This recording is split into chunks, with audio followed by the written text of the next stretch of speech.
So we're starting this morning with the co-founder and CTO of Revenue Cat, and it's not a sponsored talk, and I'm not, but you know, at one point I was going to charge in my apps, and so I tried their product, and they were really early into trying the async stuff, and their tech stack was really interesting. So, I mean, that's one thing I really like about them. Another thing I like about them is a lot of these conferences, you'll see their name on the banner, that they support a lot of what we do and what we enjoy. So I'm really appreciative of them. So please welcome with Buy My Free Course, here's Miguel.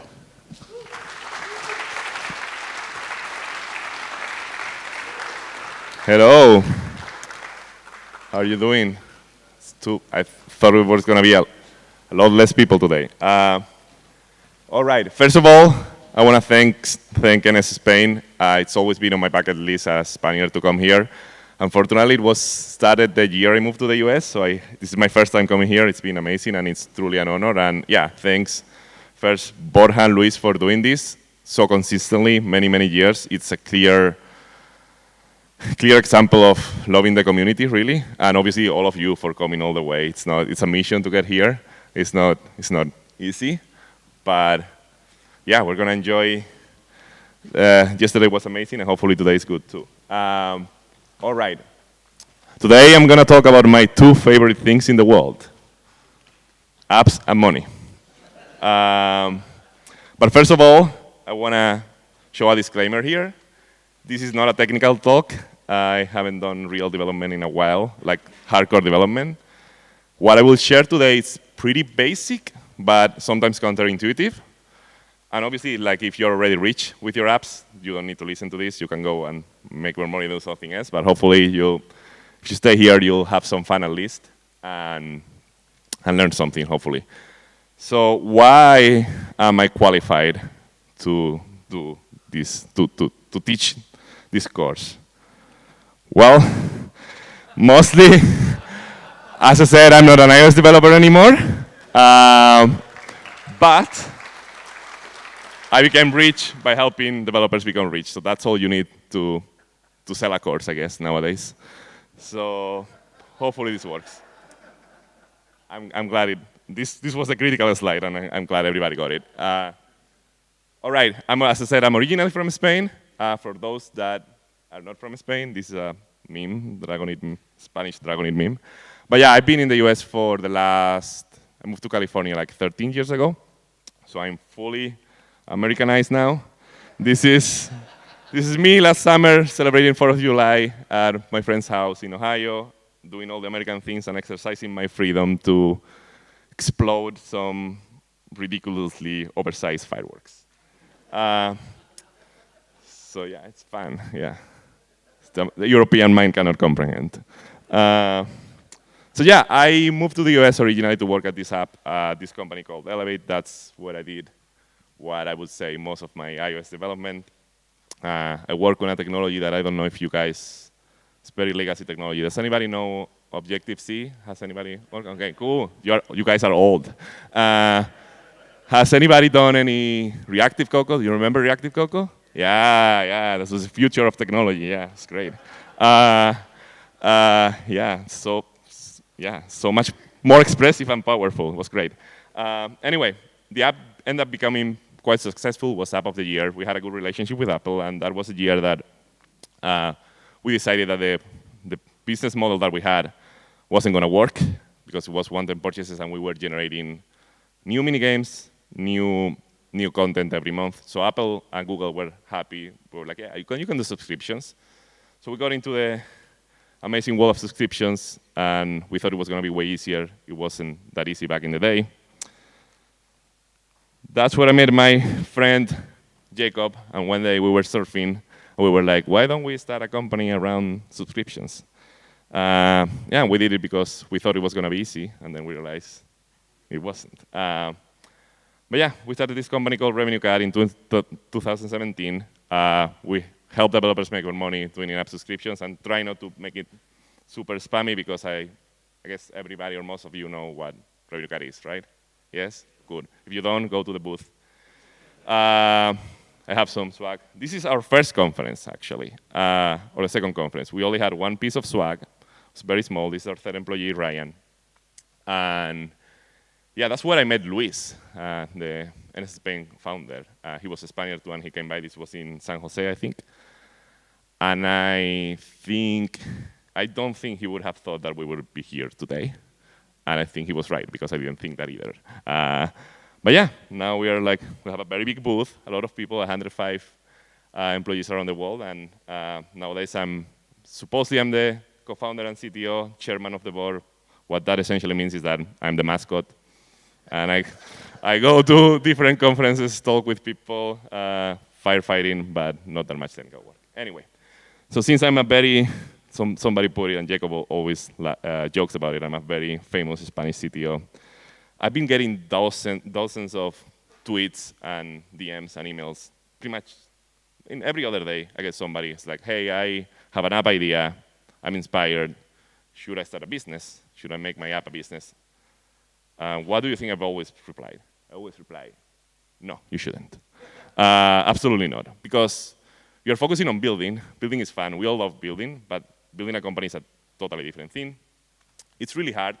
And honestly, if you get to product market fit, which most people don't, then you're gonna have to suffer from success, and you're gonna have to do a lot of things that most people hate doing.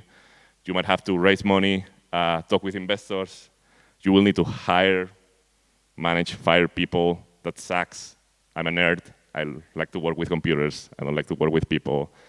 And honestly, ultimately, if you're asking me, then that means that you're not ready, right?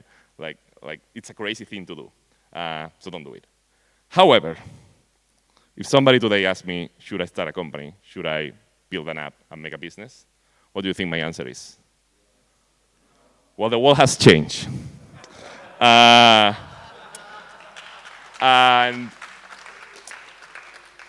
I mean, how many people are using AI in their apps today or development? Okay, great. It should be everybody. I've been Silicon Valley long enough to see all the trends, like the blockchain, all the things that were the future, even some doubtful iOS architectures. But yeah, I've been there long enough to know. I do remember when non-relational databases was the future and relational databases were never going to be a thing. All those things, and I've always been very skeptical.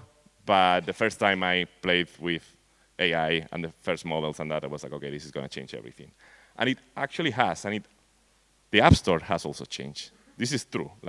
There's already people vibe coding apps, zero programming, making more money than what you would make in Spain every month. So yeah, we see this every time. And if there's something that I want, especially the European and especially the Spanish people, if there's something that I want them to remember today, and it's crazy to say this in 2025, but people do spend money on apps, like a lot of money. And we see that.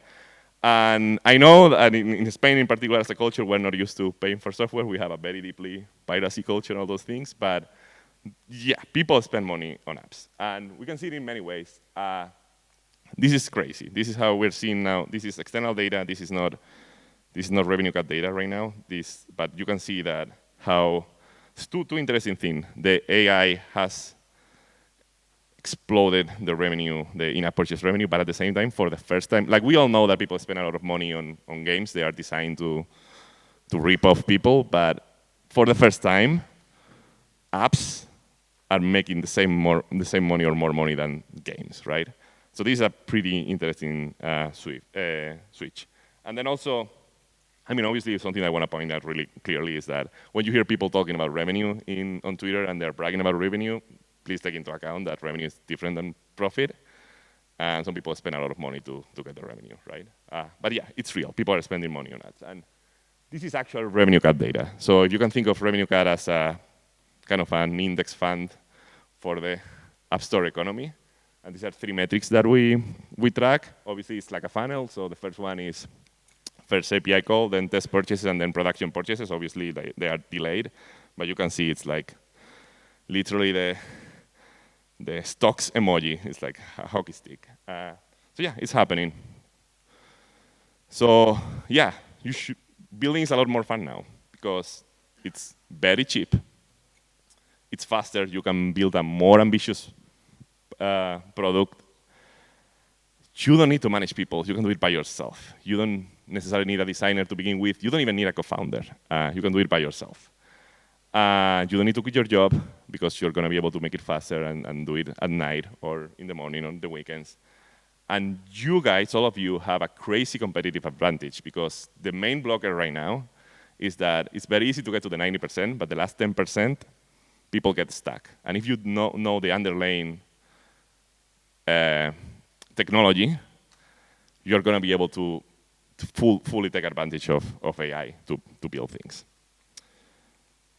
So yeah, I'm not only saying that you should start. I'm actually begging you to ship an app right now. Think of an idea, and you are going to be able to build a real business around it. So how do we do it? There's a playbook. There's people selling courses about it because apps are the new dropshipping. And this is true. Like, they're playbooks, right? And it's very easy. You go to the App Store, you check an app that have 5-star reviews and have downloads, and it doesn't look that great. So you just copy it as fast as you can. You put it has AI, it's powered by AI, and then you try to hack virality somehow, either spending a lot of money or doing something shady.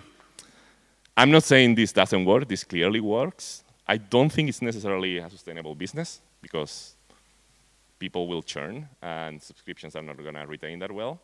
And frankly, in my opinion, I think usually it's not making the App Store a better place. But I think there's a different way. I don't want to say a better way, but it's a different way. And honestly, this is how we built Revenue Cat, and I think this is how NS Spain even has been built.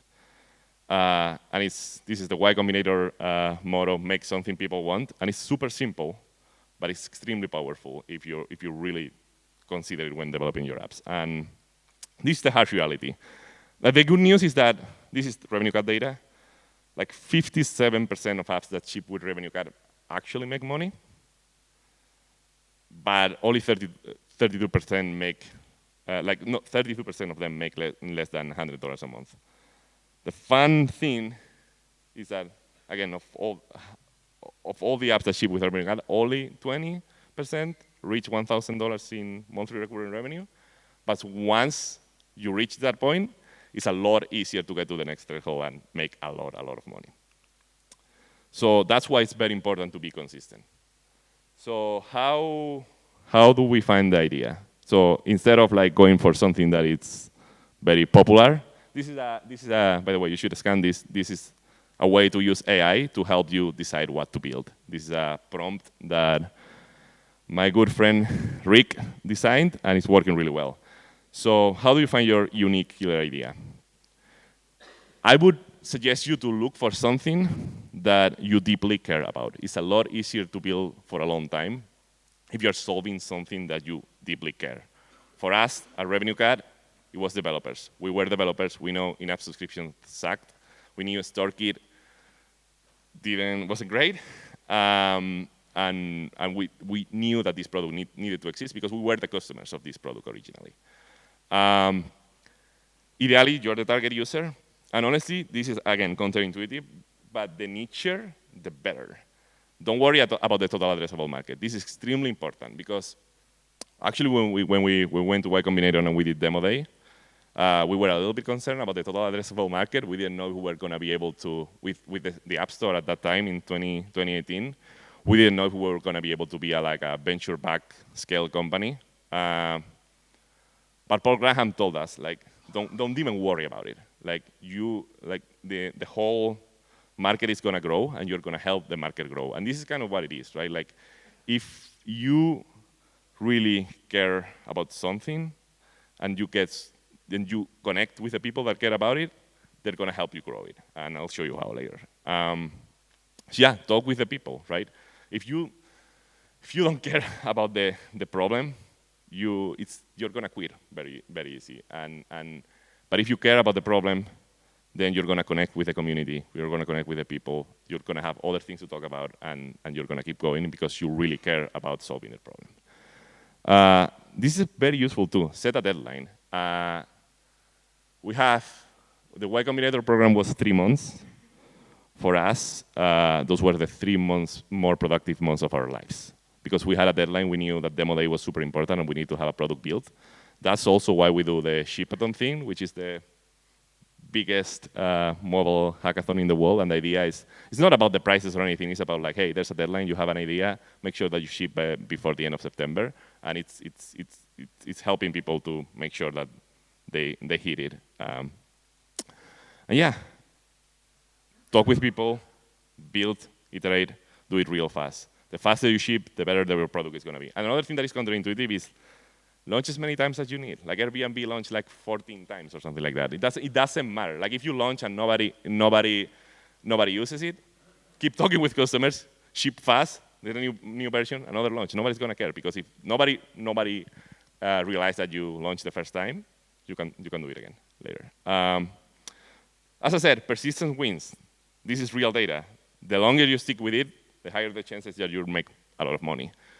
So that's why it's so important that you're able to work on a problem that you care about and you can keep working on for days and days, a month, ideally years like we're doing.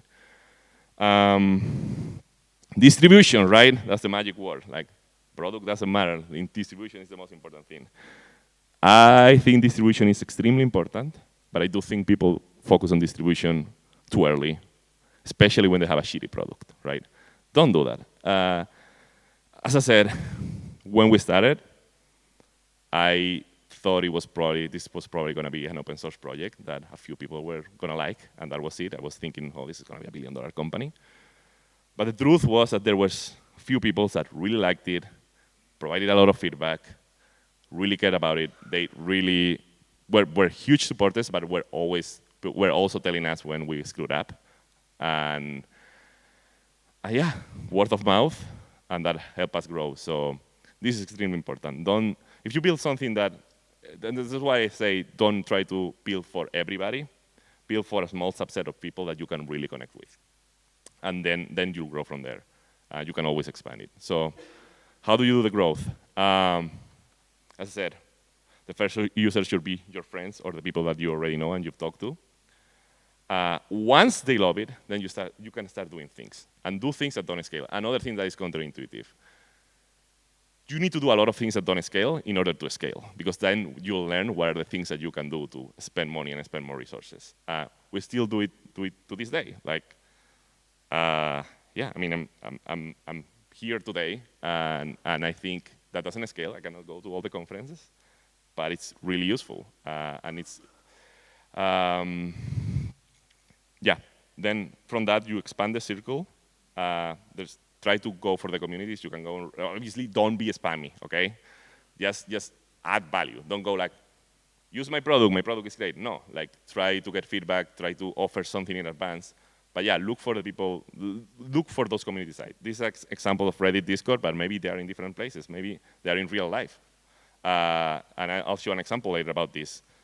One thing that we used to do, and we didn't invent this was Stripe, which they are smarter than us, but they did the Stripe install at the beginning. Nobody trusted the Stripe, so they would go to their customers and implement Stripe in their offices. So that's what we did at the beginning. We would go to people that wanted to do subscription, and we would go in San Francisco, install RevenueCat SDK, ask for free, ask for feedback, and then also we would fix some bugs that they had in their iOS app.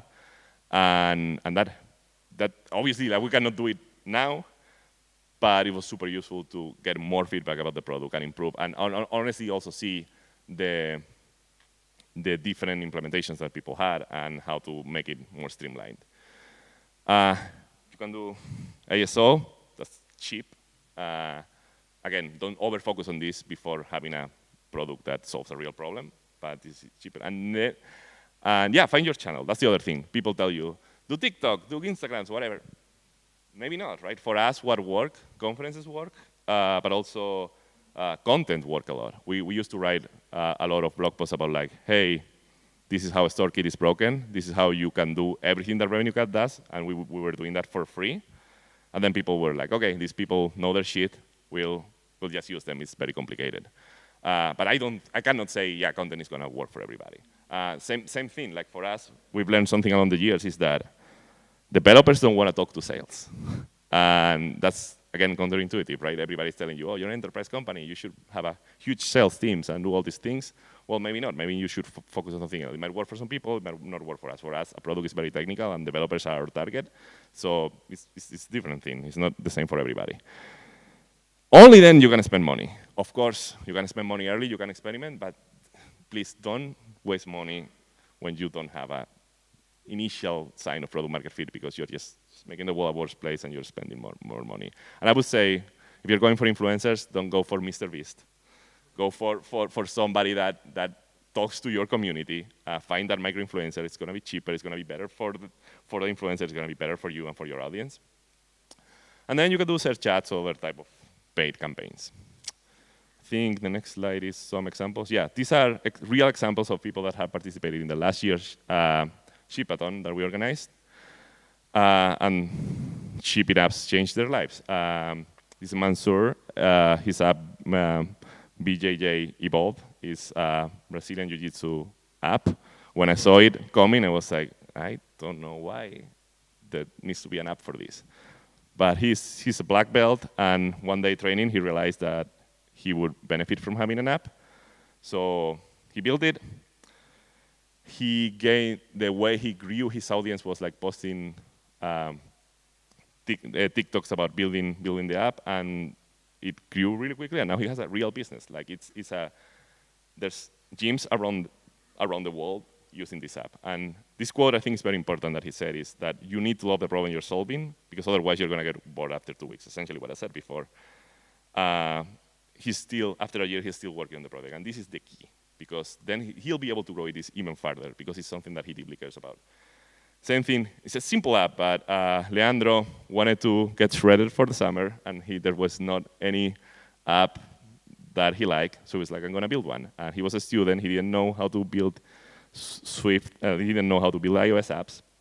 Ended up building this app for apps workout. Very quickly, was able to pay for the whole Apple developer fee, and yeah, he won the Swift Student Challenge, and now he's here with our friend Tim Apple, and his career is going to skyrocket. And then last example, I added this last minute, but I think it's super powerful. Tai, he's doing the extreme literal building in public thing. He's literally going to public spots and asking people to get real-time feedback. This is honestly super powerful because, and that's, again, I don't come here, I mean, I come here to talk with the community because I love it, but also for me, this is not the biggest return on investment is not the marketing spend. To me, it's talking with the community, talking with users, hearing what they like about Revenue Card, what they hate, why they use us, why they don't use us, and you learn a lot, and honestly, it's way easier to do it in person than on Twitter, on a Twitter thread, because everybody looks a lot more passionate and frustrated on a tweet. In conclusion, you haven't learned anything you didn't know. So yeah, it's a course, it's a free course, what do you expect? But